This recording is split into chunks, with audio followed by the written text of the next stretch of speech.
Hello, in today's episode I will talk about the dynamic and sharp gambit for white pieces after the moves e4, e5, knight f3, knight f6, bishop c4 and bishop c5. Here we are in the well-known Italian game. We can choose to play c3 followed by d3.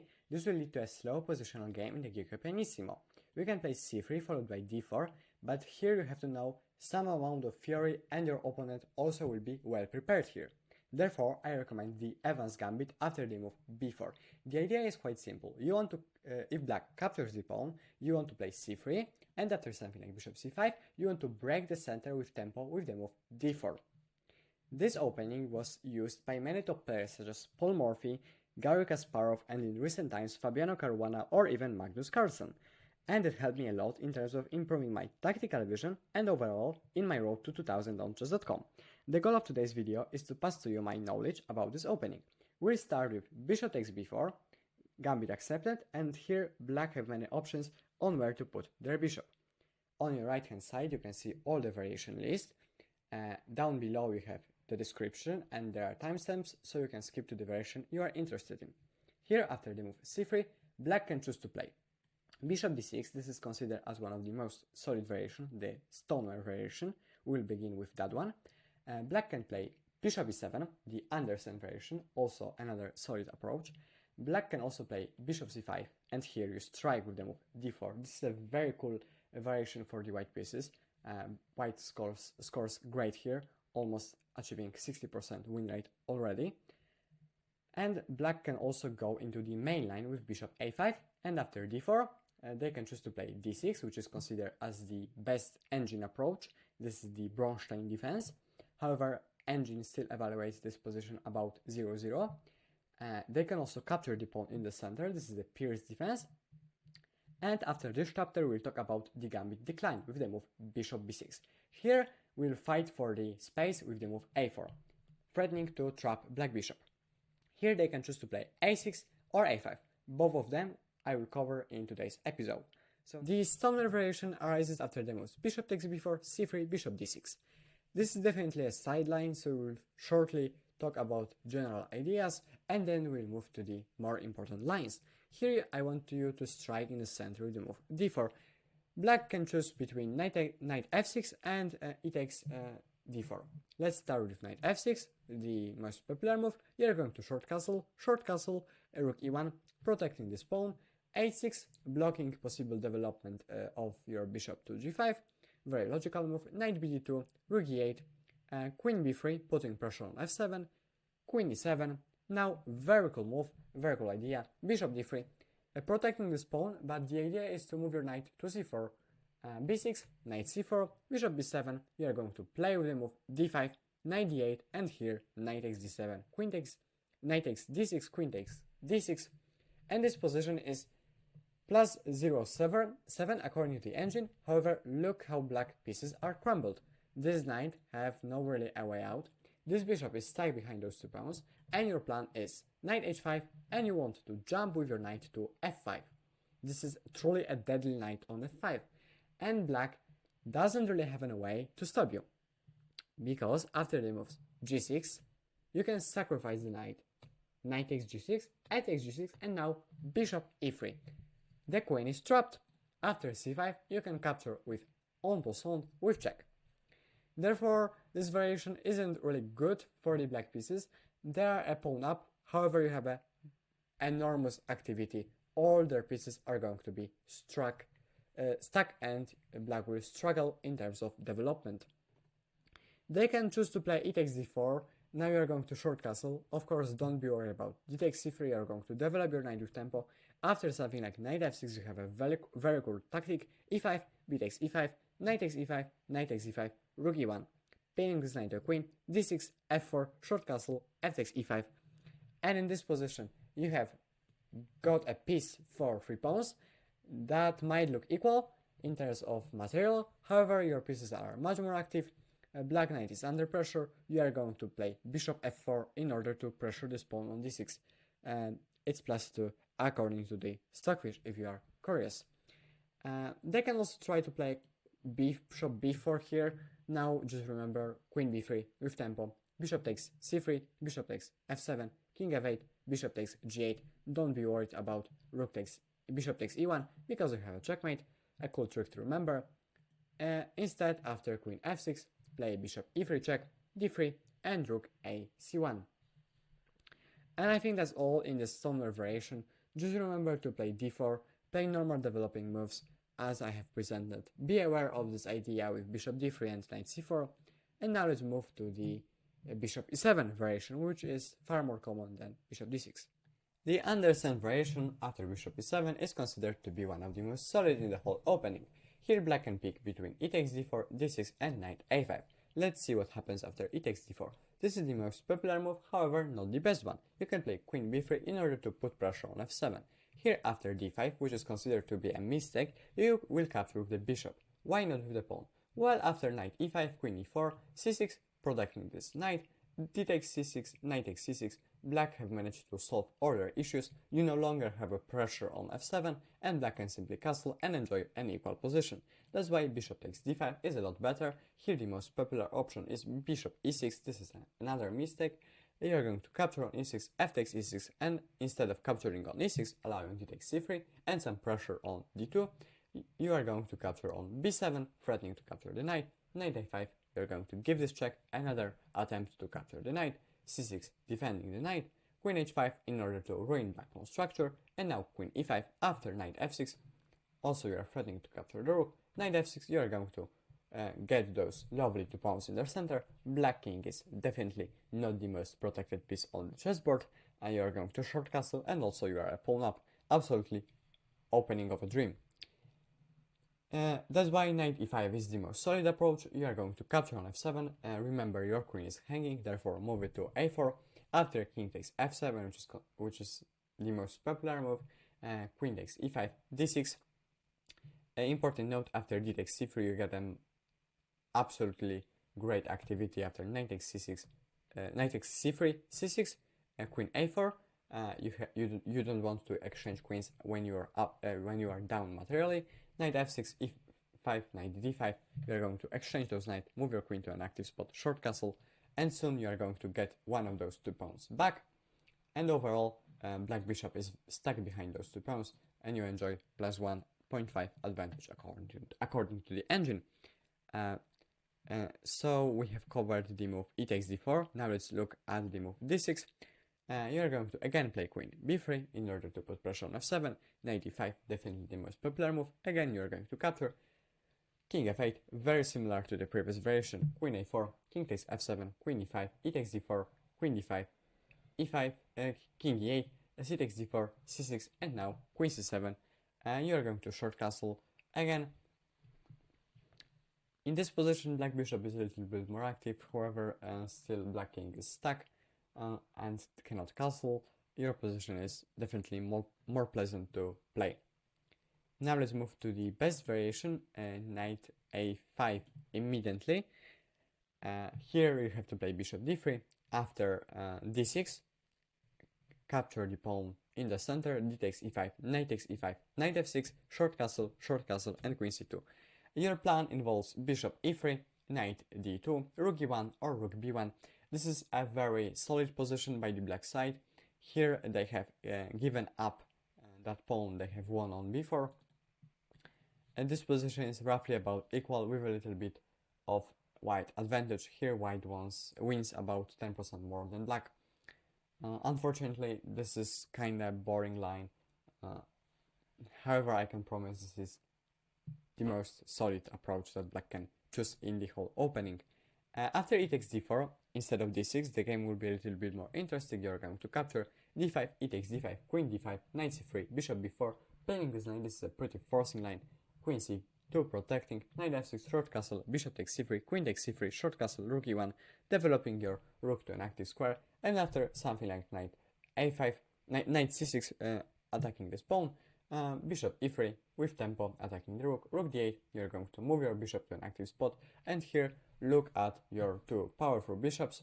You have a lot more pleasant position after something like queen b3, putting pressure on f7, bishop g4, important note, after rook f8 you can capture this rook. After bishop g4 you can capture this pawn, you are even materially, but you have a lot more activity.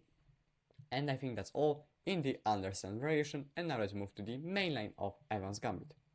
But before talking about the main line, let's dive into the McDonnell defense after the move bishop c5. This is considered to be one of the sharpest variation in the Evans Gambit, and if you are under 1800 on chess.com, this is the move that you are going to encounter the most in your games.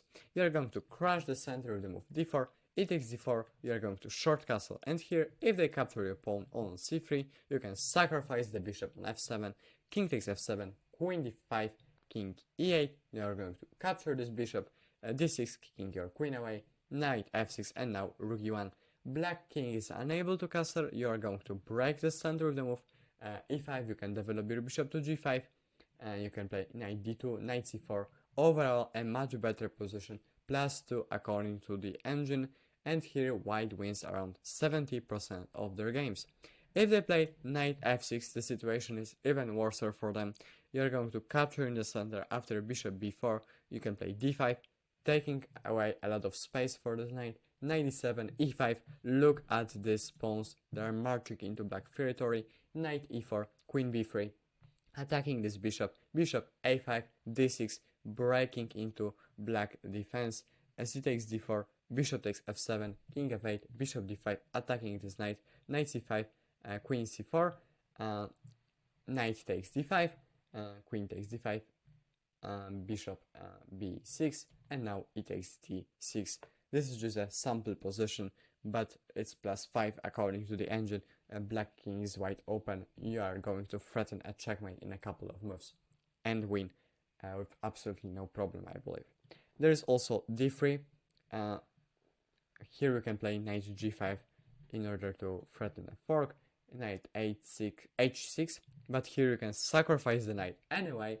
Knight takes f7, bishop takes f7, king takes f7, now queen h5. After king f8, you are going to capture this bishop with a tempo, move your queen to c4, win this pawn back, and again you have a lot of activity. The only good move in this position is the move d6. But here, anyway, you are going to get a pleasant position after bishop b6. Important note, after bishop b4, here you can play d5. After knight b8, you have this fork. And you can capture the bishop, you are totally winning on move 10. Bishop b6 is the main line. Now knight c3, bishop g4, bishop b5, threatening d5, a6, bishop a4, bishop d7 for example. Now jumping with your knight to d5, bishop a7, e5, breaking the center, d takes e5, and now rook e1. This position is +2 according to the engine. This is considered to be the main line in the McDonnell defense. Here the main move is the move, according to the master database, is the move king f8, and I can assure you this is not the move that you're going to encounter in your games, especially if you are a lower rated player. They can also try bishop takes f3, but now capture with this pawn in order, after king f8, getting away from the spin. If someone would play this, you can play bishop e3, protecting this pawn, and knight g7, and now king h1, followed by rook e1, rook g1, in order to pressure the black king. So bishop c5 is definitely a very dubious approach. White can get a lot of activity and a lot of pressure very fast. And now let's move to the move bishop a5. Main line of Evans Gambit arises after the moves bishop takes b4, c3, and here bishop a5. We are going to strike with the move d4, and here black have two options, either d6 leading to the Bronstein Defence, or e takes d4 leading to a Pierce defense. We are going to start with the capture in the center of e takes d4. Important note, in this line you have to be creative in your attacks.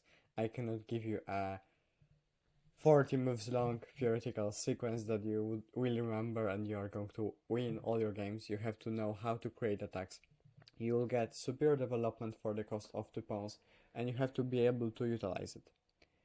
Here black can play either queen e7 or queen f6. Let's start with queen e7. Here short castle. After d takes c3, which is the most popular move, I believe. White is already much better with the move knight takes c3.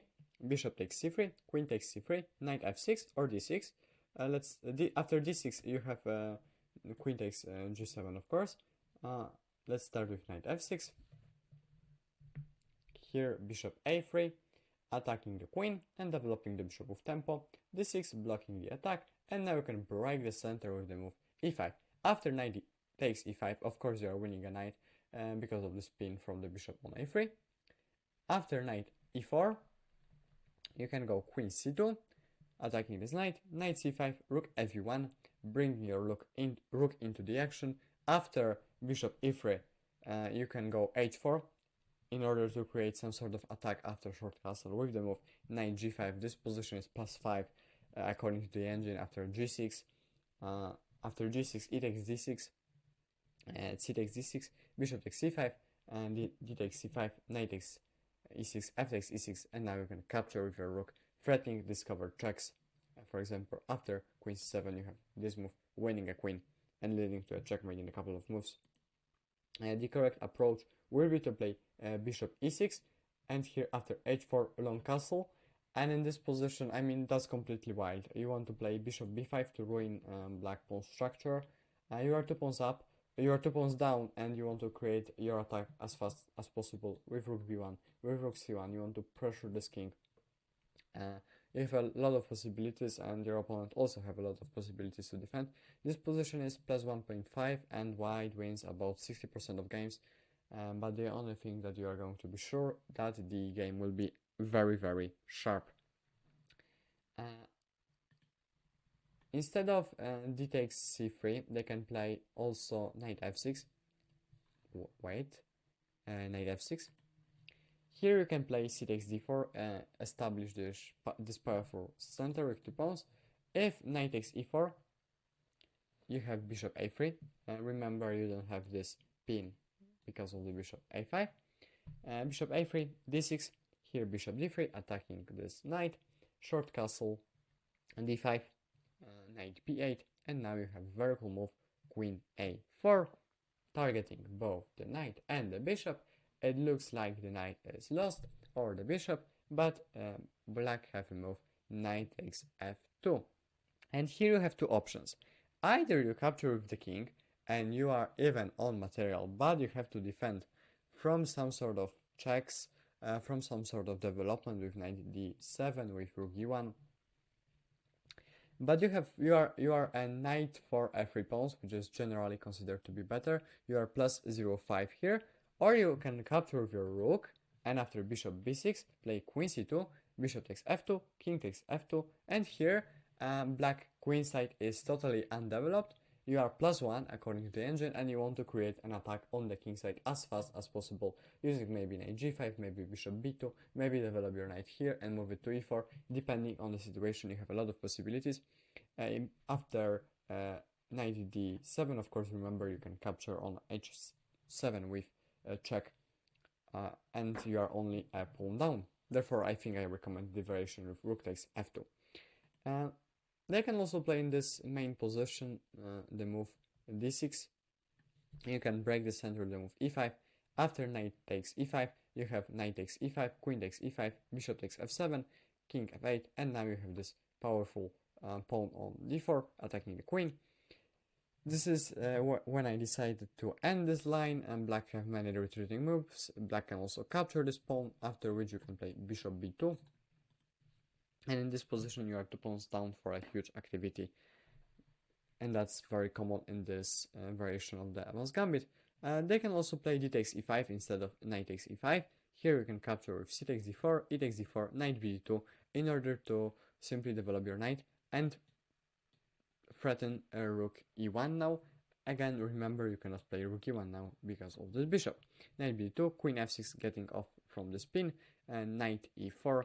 And here you are 3 pawns down, but all your pieces are in the game. You're going to play bishop a3. This pawn can be easily recaptured.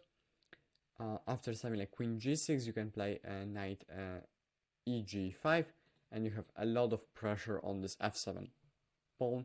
The only move is knight h6, any other moves loses immediately, and now bishop a3. It's +2 according to the engine. However, you are 3 pawns down, and you have to finish this game quickly with some sort of brilliant tactic. Fortunately, there are many in the air. And they can try also bishop b6, which is considered to be the most solid approach. Again, I skipped to the end. Bishop b6. Here you can capture in the center, again establishing those two cool pawns. Knight takes d4, knight takes d4, bishop takes b4, knight c3. Of course, you don't want to give up your rook. Knight f6, bishop a3. This is just a sample line. You of course don't have to remember. The idea is that you are going to put all your rooks in the center. You are 2 pawns down, and again you have to create some sort of an attack. You are plus 0.5 in this position. So in all of those positions that I'm showing to you, white wins a lot more games according to the Lichess database, and also they're better according to the engine. If you of course don't feel like you are good in tactics and you prefer positional and maybe not that sharp positions, then don't play the Evans. There are plenty more other options. In Evans you really have to be tactically sharp, and you have to put your opponent under huge pressure out of the opening and utilize it in the middle game. That's very important. But from the positive side, after playing Evans for a couple of weeks or months, you'll definitely be a stronger player in terms of tactical vision. And I think that's all in the Pierce defense. Oh, there's also queen f6 at the beginning instead of queen e7. Queen f6, but the same stuff. Short castle, d takes c3. For example, now you can play bishop g5 with tempo. The idea is that you are going to just simply develop your pieces with tempo, strike in the center of the move e5 if possible. Now knight e4 attacks your queen, move it to the safety. You are going to, here in this position, you can create a pressure with the move bishop d3 on the queen, f5 en passant, d5, f takes g7. In this position, absolutely insane position. The pawn is on g7. This knight is pinned. After something like a king to g7, interesting thing, you can play the move bishop takes e4, d takes e4, and now you have the move knight h4. Attacking this queen in this position is much better. The correct continuation from the black side is to play rook f7, f takes g7, and here rook f7. And that's all in the Pierce defense. And now let's move to the last variation of the Evans Gambit defense, the Bronstein. The Bronstein happens in the main line. Here, instead of e takes d4, black chooses to play d6. We are going to play queen b3, putting pressure on f7. Here black have two choices. They can play queen d7, which is the main line, or they can play queen e7. And this is a little bit of inaccuracy. Now we can play d5, and as you can see, the knight cannot retreat to e7. After knight d4, you are going to capture this knight, e takes d4, and here short castle. Don't be worried about d takes c3. Now you are winning a piece with a move queen b5, a fork, and you are totally winning, +5 according to the engine. They can play queen bishop b6 here instead of d takes c3. And now you are going to develop your bishop with the move bishop b2. They are going to capture this pawn. You are going to recapture this with your knight. Knight f6, knight a4, short castle, knight takes b6, a takes b6, and now rook a e1. And in this position, you are going to play e5 break, maybe play f4. You are a pawn down, but you have a pretty huge advantage. Both of your rooks are active. Your bishop on b2 is a monster, +1 according to the engine, with 60 or more percentage win rate depending on the move that black chooses in this position. Now let's move to the queen d7. This is the main line. Here we are going to short castle. Bishop b6 or knight f6 are two options. Bishop b6 is definitely the better one. After knight f6, you can capture in the center with the move d takes e5, and they cannot recapture with the knight. If they do, you capture the knight, d takes e5, and now rook d1, and you are totally winning after queen e7, queen b5, winning a piece. The queen has not really a square to go. If it chooses to go on c6, you can capture the pawn on f7. That's why you are totally winning. D takes e5 is also not an option. Here you can play rook d1 instantly, queen e7, and now bishop a3, trapping the queen. So we are winning instantly also. Knight takes e4 is a move, but here you have rook e1 with tempo. After d5, bishop takes d5, knight c5 is forced, queen c4 attacking the knight, bishop b6, and now bishop a3 or knight g5. It doesn't really matter that much. Your plan is to attack f7 or your plan is to develop your bishop and then attack f7, play knight d2, and you have a development lead, and you have taken this pawn back.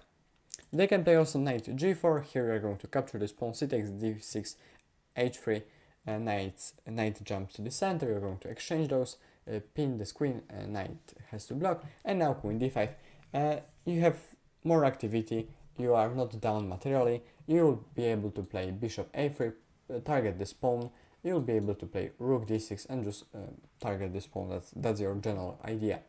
That's why bishop b6 is considered to be the best move in this position. You are going to develop your knight with knight bd2, here knight a5, forking your bishop and your queen, queen b1, knight takes c4, knight takes c4, e takes d4, c takes d4, and here knight d7 is the most popular move.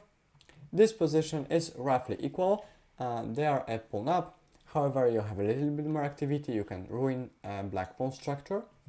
Knight e7 is the main move, as I have mentioned, and now we are going to play a4, trying to trap this bishop.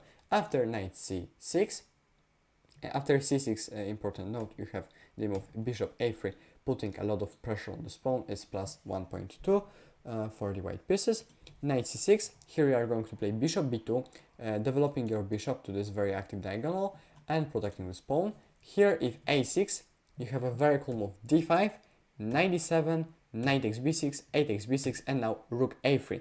Your plan involves moving this knight to d4, and now your rook will go here. Your bishop is on a very active spot. It's +3 with a huge perspective on a very fast ending with a checkmate threat on the board. Knight e5 is the main move, and knight takes b6, a takes b6, and now d5. Your bishop is open, aiming on this g7 pawn. And just be careful, sometimes you don't want to capture it. Here after short castle, you don't want to capture it immediately. You can't capture it because of the king, of course. Your plan involves knight d2, rook a3, moving this rook to g3 as in the previous line. And you want to target this g7 pawn with your rook, with your bishop, maybe add your queen on a1. You have a lot of pressure in this position, and I think you have a very good compensation for this pawn. And now let's talk about what happens if black declines the gambit with the move bishop b6. I recommend a4. This is, I think, the best approach to fight for the edge in this variation. Black is forced to play a6 or a5. Why? Because after knight f6, a5, bishop d4, c3, black bishop is stuck, and it is forced to sacrifice itself for the pawns, leading to this position in which all your pieces are dreamily developed and you just enjoy a piece for the pawns, therefore a +2 advantage. In terms of stockfish, of course, +1 in terms of material advantage, but all your pieces are dreamily developed. You're just going to finish your development with knight bd2, queen b3, and you're just going to easily win the game, I hope. And therefore we'll start with move a6, then we'll move to a5. Here I recommend knight c3. Your goal is to put your knight on this juicy square d5. Black can try knight f6 or d6. They can also play this knight takes b4. This is a cheap trick. After knight takes e5, threatening a fork, queen f3 is the most popular approach. Remember knight g4, protecting f2 square from the checkmate and attacking the queen at the same time. After queen d4, knight e3, and you are just going to finish your development with bishop b2 and short castle. This bishop is completely stuck behind those two pawns, and this knight is also misplaced. You just overall have a better position. Knight h6 instead of queen f6. This is also an attempt. However, after a5, bishop e7, knight f3, d6, short castle, d4, you're just going to have a huge space initiative. Again, knight on b4 is misplaced. We'll start with d6, the first out of two main variations. Here I recommend knight d5, following our plan. Knight f6, here you want to trade this bishop on b6 to ruin black pawn structure, make this double b pawns, and create yourself a solid pawn chain with the move d3. After short castle, you're just going to short castle, bishop g4, c3. Your plan is to play h3, bishop e3, rook e1, d4. You have many options here. Overall, you just have a little bit of space initiative. Kinda a better Gyoko Pianissimo line if you know this one. I would definitely prefer to play white in this position, although this is, I think, the most solid line in all of Evans Gambit that black can achieve. they can also capture on b4, and this is a very dangerous move if they are unprepared. Rook b1, knight c6, and bishop e3, targeting this pawn. And if they play this knight d7 move, trying to protect their pawn, you're just going to play knight g5. And black is unable to defend this f7 pawn. After short castle, you're going to play queen h5, threatening checkmate. After h6, of course, sacrifice the knight.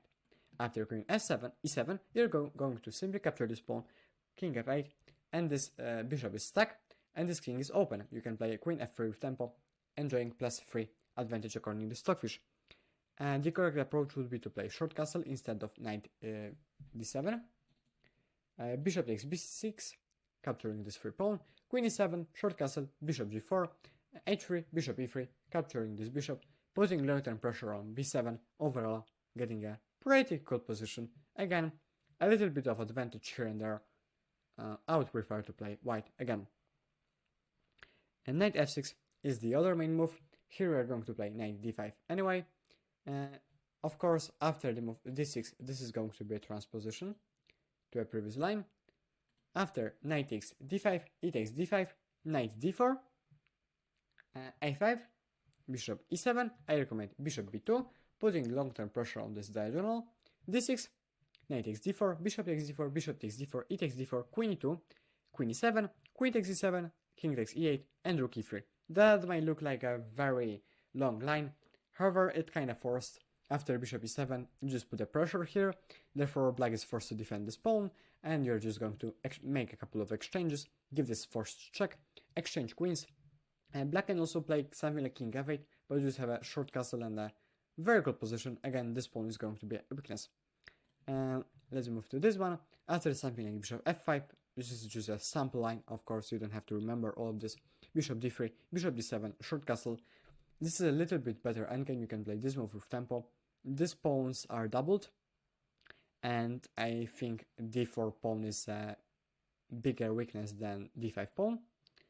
This is +0.5 according to Stockfish. Again, I would prefer to play white. And now let's move to the move. A5 in this position. A5 should be met with b5. Here the main move is knight d4, however we have to talk shortly about knight c7. This is considered as a mistake. You can capture on e5, threatening f4. After something like d5, you can capture the opponent's center, knight takes d5, short castle, threatening rook e1, knight gf6, bishop e3, blocking the possibility of short castle by the black side. Bishop e6 is a sample game I have found on Lich's database. Now knight c3, knight b4, you can exchange those bishops, move your knight back, short castle, rook e1, followed by d4. You are a pawn up in a gambit, you have a little bit of space initiative, you can take the center with d4, you are overall much better out of the opening. That's why knight d4 is definitely the better option. Instead of short castle, I recommend here knight takes d4, bishop takes d4, c3 and bishop b6, and now striking the center with d4. Look how much time black have wasted moving this bishop back and forth. After something like e takes d4, I recommend gambit style approach with short castle. After d takes c3, I hope you know queen b3 is your way to go, putting pressure on f7. After something like queen e7, you can play knight take c3, and your position is overall very good. You are threatening to put your knight on d5. You have much more activity in this position. Your plan may be to go king h1 and pressure on f5, f4, f5. You have a lot of ideas in this position. It's +3 according to the engine. However, the most popular move here is queen f6. Here I recommend short castle, d6, bishop e3, and protecting this pawn, knight e7, knight a3. This is a very cool idea. Your plan involves moving your bishop back to b3 in order to put your knight on c4, pressuring the bishop on b6 and the pawn on a5. For example, short castle, bishop b3, knight g6, knight c4, bishop e7, and now you can capture the pawn. If rook e8, you can capture the bishop, ruining black pawn structure. And thank you for watching. I think that's all in terms of Evans Gambit Theory. I hope you'll be able to gain a lot of elo points with it, and you'll have many brilliant sacrifices in your games. If you have any suggestions for a future episode, and not only covering openings but maybe something from middle game, please let me know in the comments down below. If you would consider leaving a subscription to this channel, or if you would leave a like on this video, I would be very grateful to you, and see you in the next one. Bye!